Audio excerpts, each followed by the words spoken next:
Today, I'm interviewing Jerry Holden. He is the CEO of THA Brands. It's a transaction fee brokerage that also includes mortgage, title, coaching, relocation, and some other services.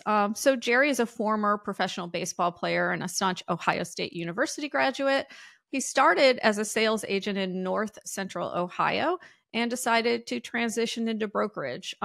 Jerry and I talk a lot about the risk that you take as a sales associate starting your own brokerage. And, he actually transitioned from a 70-30 model to the transaction fee model, which, and then he owns his own mortgage brokerage as well. So we talk a little bit about the structure of those.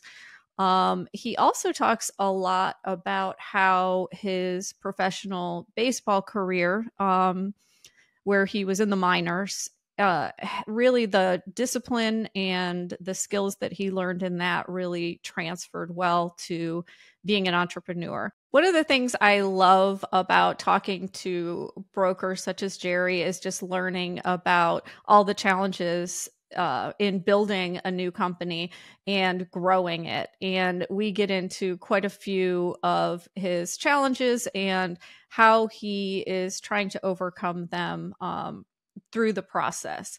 So I think there's a lot to learn in this. Even if you're an established broker, it's always interesting to hear how other brokers are running their recruiting and their business. So enjoy. So Jerry, thanks for joining Real Trending today. Thank you, Tracy, for having me. I'm excited about it. Yeah, so you had contacted me and you told me a little bit about your compensation model, your business model. So why don't we just start with that? Because I have to admit, I had never heard of your company before. So I was really interested in learning more. So tell me a little bit about where you operate and what your, how you came to deciding on the brokerage and the model. Yes. Back in 2013, we hung our shingle, and we began with the Holden agency, and we were just your traditional 70-30 model, bricks and mortar. And we found out that real quick, in about 5 years, we're the industry trainer, meaning that we were getting people scaled up, they were doing well, and then we'd have another company come pick us off. And so about 2018, we decided, you know what, let's look at a different model. Let's pivot a little bit. And we decided to, but I wanted to make sure that I had all the bells and whistles that the big boys have, traditional real estate brokerages, not necessarily about bricks and mortar. But I really wanted to be the 100% commission transaction fee based model, which will back into one of the questions that we have later on. But, and that way that there's flexibility with our agents and our consumers on commission and all that good stuff. So we figured it out and we started in 2020. So we're 100% commission transaction fee based model. And then you're 100% commission after a certain amount of transactions. And then that's for individual agents. And we have team models as well. Okay. And so tell me how many agents you have and where your geographic footprint is. So our company has one corporate office in each state, meaning we have one in Ohio, we have one in West Virginia, we have one in Pennsylvania. We don't have one in Maryland. That is because you don't need one in Maryland because you get it for free through Pittsburgh or Pennsylvania. But then we have agents that have teams, and they have their own offices throughout the state of Ohio, West Virginia as well. And we kind of have agents in all of your metropolitan areas throughout Ohio and then West Virginia. And what did you see when you did make that transition? Did you have agents who stayed because of that? Or, tell me what that transition was like, because changing models can be very difficult for a broker. Obviously, with a smaller brokerage, it's a little easier. But what was the transition like? The transition was, we found out, of course, retention. Our retention was phenomenal.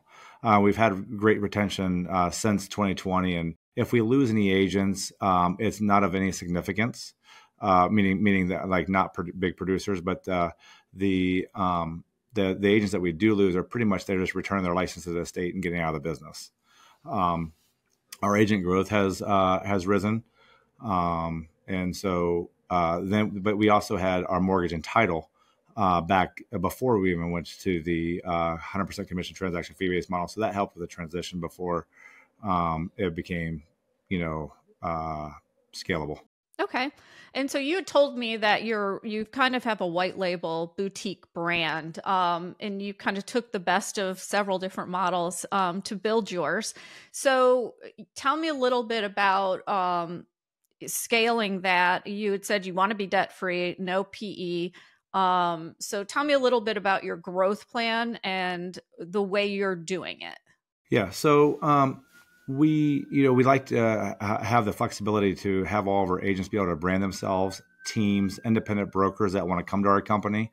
We love to have that flexibility to do that. With that, has allowed us to grow. We're not the biggest in the country, but we're I would say, on the ground floor of that. And I wouldn't say I'm necessarily against PE money, but it is nice being debt free. But I'm looking for the right opportunity. The first and foremost that's in my is the North Star is our customers and our agents, and we want to make sure that we're doing everything to keep them as a North Star, and then move forward on driving what we have to offer them: support, technology services, and not taking away the agent and the customer being first. Yeah, and in order to do that kind of white label, you really have to have a good back end and services. So tell me a little bit about your tech platform, and then what your differentiator really is for your company. Yeah, well, and that's one thing that I believe we have a few differentiators of our company, and the back end really is. And I will say, my team that we have. I mean, we could onboard 1,000 agents, no issue. We have some proprietary technology that we built ourselves with our training and onboarding. Um, and we also pay our agents to train, which is unusual. I don't know any other real estate company that I've researched, anyways, that pays their agents to train and onboard. It's not, a large sum of money, but we do pay them because we found out that their retention rate of the material that they go through and their success is accelerated if we pay them to train and go through a process. So that's one differentiator. The other differentiator is I believe in training and coaching, as I've already mentioned. And we hired a nationally recognized real estate coach that speaks at all the big events. And Sherry Johnson, coaching and training. I don't know if I'm allowed to say that or not, but giving her a plug in. She has been very good for all of our agents as they join in every couple weeks with our company and gets trained. And then our third one is a unique situation that we have is a relocation company that we're the preferred partner with, where we have agents and where we operate and where our footprint allowed, and that's Global Mobility Solutions. And it happens to be my chairman of my board is the one of the founders and owners of that real estate relocation company. It's all C-suite execs, which how's that a differentiator? Well, it allows me to recruit higher end, high volume agents that perform at a high level, and it gets them an opportunity to another stream of revenue that they're not getting, that they may get here in the future. Yeah, definitely. And we'll get into some of those a little bit later. So I want to talk to you just as you were building the company. What did you find to be your biggest challenges? Nobody believing me. And they're like 100% commission transaction fee based model. That's not true. And I'm not going to get that. Who are you? Who is THA? Who's the brands? Never heard of it. So of course, inside my own marketplace where I live and I grew up, people know who we are. But in Wheeling, West Virginia, at one point in time, or Marietta or Cincinnati, people didn't know who we were. And so that was the toughest challenge, and understanding that we are a true 100% commission transaction fee based model. Yeah, I think one of the biggest things I see with a low fee or transaction fee model is that recruiting, you have the types that just recruit everyone to get as many people in, but really with a transaction fee model, you're looking for productivity. And so let's talk a little bit more about your coaching program, because that seems to be where you're boosting that agent productivity to be able to afford some of the other, the services you offer. And then we'll talk about your other affiliated services too. So. Yeah. So the coaching, I think, has definitely helped. We have most until recent, we had mostly local agents that were our top producing agents in our company.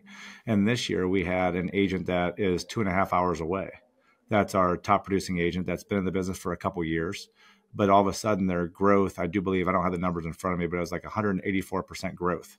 And I attribute that to, of course, hard work by that agent, but also the seamlessness that we have on our back end that allows them just to not focus on the small details on the back end of the intricacies of figuring out this or that. We take care of that for them, and then they can just go out there and worry about operating, and then the coaching on top of that. There's a variety of things I can go into that I don't want to bore you to tears with, but with coaching, you really do, if you pay attention to it and you really work on implementing and executing it, it does increase your transaction growth.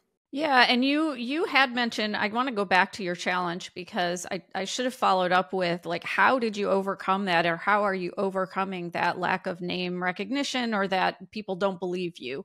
Boots on the ground is the biggest thing. Is I try to get in front of as many people as possible. Number two is when we first got our first agent to come over in an area that was 3 hours away from our hometown, they took a chance. They came and met with me numerous times at a Bob Evans. They made the jump, and then all of a sudden, other people asked, and then all of a sudden, it took a while, and it's still taking a while. But people in that area are like, is it really working? Is it really working? And then so now they're starting to come over, and we're really growing in that certain location. Yeah, and the other thing is when you talked about paying your agents to train, so you have a coach, a national coach who maybe doesn't do as much one-on-one work, I assume, and does more. So yes and no. You asked me about this in our previous conversation, and we do have a couple of different events where it's one-on-one coaching. But then, like today, we have actually have a meeting with Sherry Johnson today with two of my agents, and then we do like team mastermind workshops, which is in person, where people are traveling great distances to come to get in front of Sherry Johnson to help work on scaling their business with their teams. It's all the team leaders. So we do stuff. We do that in person, but then we also do the Zooms with the every other week coaching. Okay. And then let's talk about paying your agents to train, because I do think that, there's always the referral fee for, mentoring an agent or something like that. But talk to me about what that looks like. And do you have specific agents you choose to do it? Tell me about that process and what it looks like. So we actually have a staff, W-2 employees. We have a director of training and agent development on top of another layer through Sherry Johnson. Like, it's not Sherry Johnson, it's part of my staff. And their whole job is to connect with the agents, and especially new agents, and help them be onboarded, trained in our proprietary software. And so once they get through that software and that training and the onboarding, then they actually pay money up front to us. And then we deposit that. Then when they get through the process, they get a certificate, and then we give them back their money, and then pay them on top of that. We double their money. And so they really enjoyed that. And it's increased, I don't know the percentages, but it's big. Okay. Yeah, that's interesting. How do you manage accountability with that? With the agents going through it. So Brittany, who's takes care of the training and agent development, she is constantly connecting with these agents, making sure they're getting through it, make sure they're answering all the questions, and taking care of all those necessary items to make sure that they're taken care of. Okay. Yeah, because I think with training, accountability is a difficult thing to kind of get a grasp on.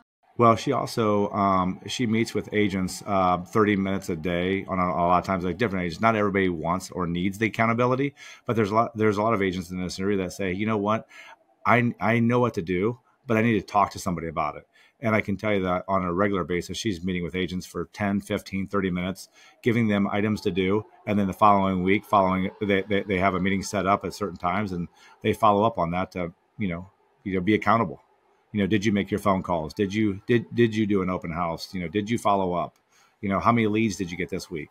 Because it's all ultimately boils down to, 50 real estate conversations turn into one transaction. Well, if you want to do 20 transactions, well, you do the math. Yeah, and obviously, especially with a transaction fee brokerage, diversifying your income streams is really, really important. And you said you have mortgage and title, and then we'll go into relocation after that. But tell me, how are your mortgage and title companies set up? Tell me a little bit about how they work. So we own the mortgage, which you see the sign behind me, and that we have 5 loan officers. We have a director of ops. They do not work or operate here in Mansfield, Ohio, and their job is to solely go out and connect with our agents and other agents from other real estate companies, which we do quite a bit of business with them. One of the differentiators with our mortgage company, why we capture business, is we don't charge lender fees, we don't charge underwriting, loan origination, or processing fees. We're a mortgage broker, not a banker. And so with that said, we're saving our customers $2,000 to $3,000 per transaction compared to our competitors. So that's a pretty easy sell when we're working with our agents or other companies' agents. That's a good one. And then title company in Ohio, unlike Florida, a real estate broker cannot own 100% of the title company. So I own, THA Brands owns 49.9% of our title company, just like as a joint venture. That's state law with the Department of Insurance. Yeah, and I mean that's a huge an investment to be a mortgage broker and to own your mortgage company. What prompted you to make that decision as opposed to a JV or some other partnership? Well, I mean, I saw the opportunity as an individual agent. I did quite a few transactions, and then I was sending all the business to certain people, and I saw the chemistry that when you work with somebody on a daily basis, how that person operates. It's kind of like when you play 5-on-5 basketball. The more of those guys play together, the more chemistry they have, and they're connected. And as a company try to connect with our agents, we want our loan officer, our title officer, and our agents being able to connect. And then when they send the deal to us, that we're going to work faster, smoother, and give that agent, who's our customer, a better experience. And then ultimately, it's a win-win for everybody. And we're closing. The speed is getting faster. Our fastest one to date is clear to close with appraisal in 4 days. That's amazing. Yes. And then you also have property management. So how many doors? We don't do property management. No. Oh, you don't do that? Okay. No. Okay. I had read it on your site, so I wasn't sure. We did that a long time ago, and that was something we did in Mansfield, Ohio, and just it was just something that we didn't like that much. It's interesting because in this type of market, a lot of brokers are kind of thinking about getting into it. And, it's one of those things where nobody really wants to be in property management because it's a lot of work and a lot of hassle. It is. It's However, it's an income stream, especially in a low inventory market. The problem is just starting it now isn't going to get you that income stream that you want. No, you really have to have a good housing stock or apartment stock or whatever to make money in that. And you have to have a certain number because otherwise you're just making repairs and your customers, meaning the people that own the properties, their ROI goes down, and that's not good. And let's talk about your relocation. You have a partnership, and I want to talk to you a little bit about what that looks like and then how you're implementing it within your brokerage. So what happens is to take care of a C-suite executive when they're relocating in any geographical area, the agents have to be a certain qualified agent, and those qualifications are, you have to have so many sales, you have to have so much experience and stuff like that. So that it's pretty easy, just because I've worked with GMS before I even opened my own company, and did relos forever. So when we get a relo, we find out what geographical area it's in. We find out what agent of ours that qualifies in that area, and then we pass that qualification on to the agent. The agent, takes it from there because they know the process because we went through that training before with them. When the onboarding process happened. And what percentage of your business comes from relocation? I would say it's not a big amount. I'm going to I'm gonna throw a number out there that, don't stick this one to it, but I'm gonna say it's probably around 10%. It's not a lot, because we're in Ohio, West Virginia, and Pennsylvania, and there's realtors here for sure.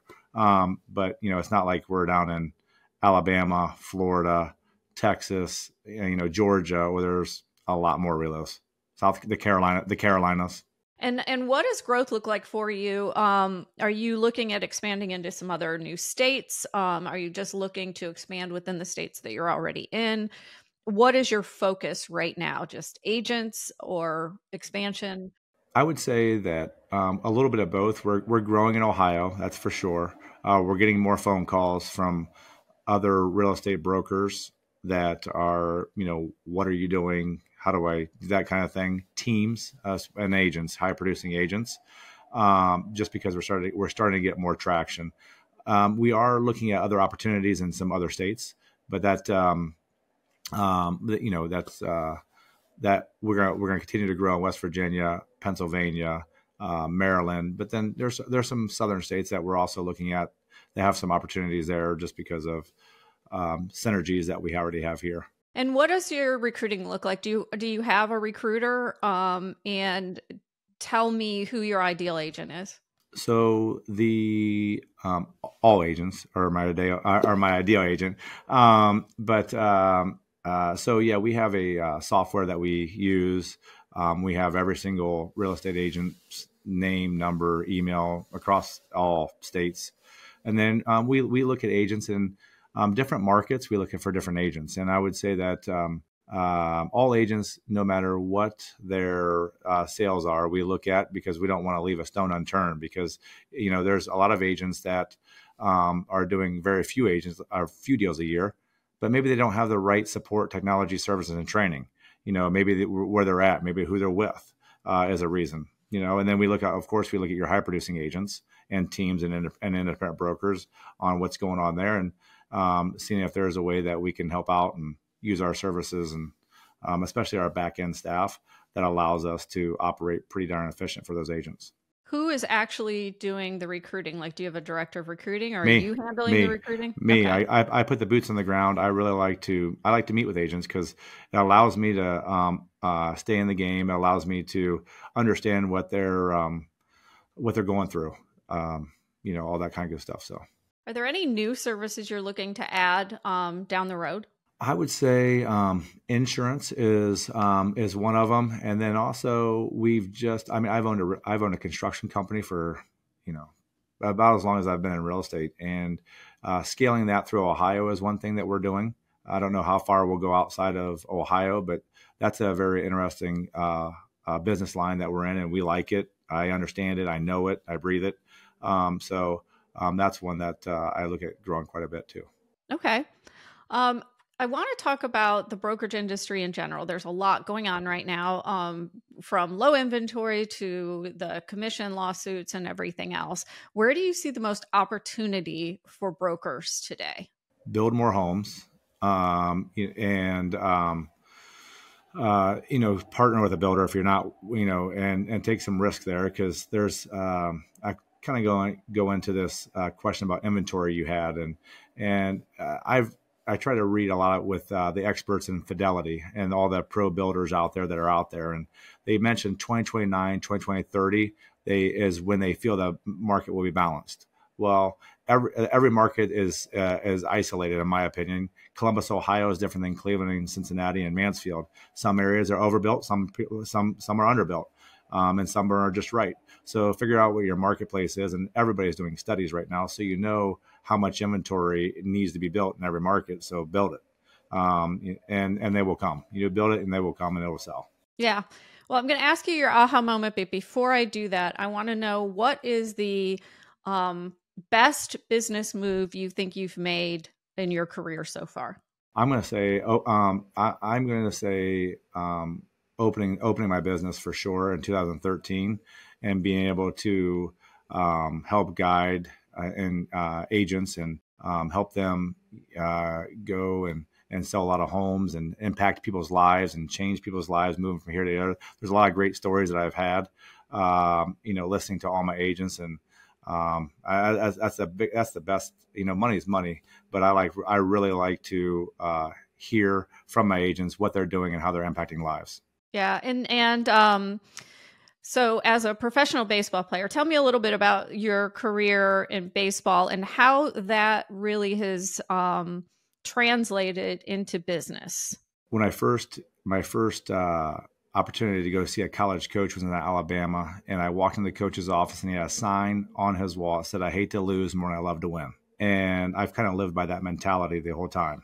So I'm highly competitive. So that's definitely helped. I like to compete. I don't care what it is, and we're friends off the field for sure. But when we're competing, we're going to compete. So that's definitely helped my career in every facet. Yeah, and you played at Ohio State, correct? No, I did not play at Ohio State. I actually went to Ohio State after my career was over with. I just went. I played down south. At a college down in Florida. And then I played at Ashland University for 1 year before I signed. Yeah, it's hard. It's hard to make it in baseball. I have a couple of my son's friends who tried, and they got drafted, but they're both out of it already, and they're 29 years old. So. Yes, well, I was, I didn't make it to the big leagues either. So I was a minor league baseball player, and it's tough. It's, I unfortunately had an injury, but I wouldn't change a thing. Yeah, but it's interesting how sports kind of translates into entrepreneurship as well. I feel like it's, the people that I know who were professional athletes, whether they made it for a couple of years or didn't make it at all, they translate those skills or that discipline into a career. And usually the career is run by them, did you find that it was a kind of an easy transition because of the discipline and because of what you learned in professional sports or in college sports? Well, I am pretty structured and disciplined. I came from, I live here in Mansfield, Ohio, and why me? Why would it be, a guy from Mansfield, Ohio be able to play professional baseball or minor league baseball or collegiate baseball? And I just felt I felt if I worked harder than everybody else, that something good would happen. And I'm a true believer that hard work creates luck. There is no luck. It's hard work creates it. And so I just work harder than everybody else. I still get up every morning, 5 o'clock. I listen to your podcast. And as I exercise in the morning or any podcast after that. And I think that continues into the rest of my day and the work ethic that it's, you come in early and you stay late, and that's an athlete. Yeah. And I get people calling me all the time about the podcast, and what I really find fascinating is just interviewing people like you about your growing company and how you're building it and how you're structuring it as you go along. And there are always going to be, I think I listened to a podcast the other day that talked about how failure is your biggest success, that anytime you fail, that is your biggest success. And so I want to talk to you, not necessarily about failure, but about your kind of aha moment where you felt like, oh, I've got to pivot. This isn't working. Or I have this idea. It's going to be a huge risk, but I'm going to do it anyway. Well, so I'm a true believer. You can't appreciate success until you've experienced failure. And with that, so you probably never heard of this, but it's called Epcon Communities. They're a condominium franchise, and you can buy them and they help you build them. So I ended up becoming a broker in the state of Alabama and built a Epcon franchise development in Dothan, Alabama, 118 condos. I built them in 3 years and sold them, and I had to be a broker down there. And I was talking to my father. I was also talking to a local businessman that said, you need to start your own real estate company. And he said, you need to put your name on it. And so when I came back to Ohio from doing all that, and the local broker that I was with didn't want to open another office, I decided to open my own office and hang my own shingle and go from there. And so that's kind of where it all began. Okay, great. Best leadership advice that you've ever gotten? So Brian Schucher, the chairman of my board, has given me endless. We're lucky to be such a small boutique brokerage and have such an icon in the real estate industry as him as my chairman of my board. But one is back in 2008, 2009, I was with my FA down at Mount Vernon Nazarene University. And she took me to a leadership conference. And there was it was an auditorium. It was a live leadership conference, but it was in the auditorium, and it was down in Atlanta, Georgia. And there was a guy by the name of Dan Cathy. Dan Cathy they were having a discussion. They were having a board meeting, and he was in that board meeting and stating, hey, you know what, Boston market is coming into all of our locations, and what should we do to stop them? How do we get them penetrating? How do we gain market share? Kind of all that stuff. And they gave all their, people stood up or people gave their comments. And then one guy said, you know what? Or one board member said, we need to start opening a whole bunch of Chick-fil-A's here, saturate the market. And he stopped him. He goes, no. And he stood up and he goes, you know what? He goes, we need to get better. He goes, if we get better, he goes, the consumers will demand that we get bigger. And so that's when I say customers, I'm thinking agents. The agents will demand, if I get better, the agents will demand that our company gets bigger. And so that leadership advice that he gave back in 2009, I think it was 2008, is something that stood with me forever. So if I get better, the consumers will ultimately demand that I get bigger. Yeah, that's amazing. I love that advice. My final question is, who's your Super Bowl pick? You know what? Just because my little girl is a Swiftie, I'm going to have to say the Chiefs. Yeah, I'm not, I don't really have any skin in this game after Buffalo was out. I don't really care, but I guess I'd go with Kansas City too, just because I like Patrick Mahomes and I love Taylor Swift. So. Yes. My daughter's a Swiftie, and of course I was hoping the Cleveland Browns and Joe Flacco would come through. Unfortunately that didn't happen, but so if I had to put money on it, I'd probably have to do the Chiefs. Well, great. Well, Jerry, thanks so much for joining RealTrending. We really appreciate all your insights. I appreciate having me. Thank you so much. Yeah. Best of luck to you and your company too. Thank you. Have a good day. You too.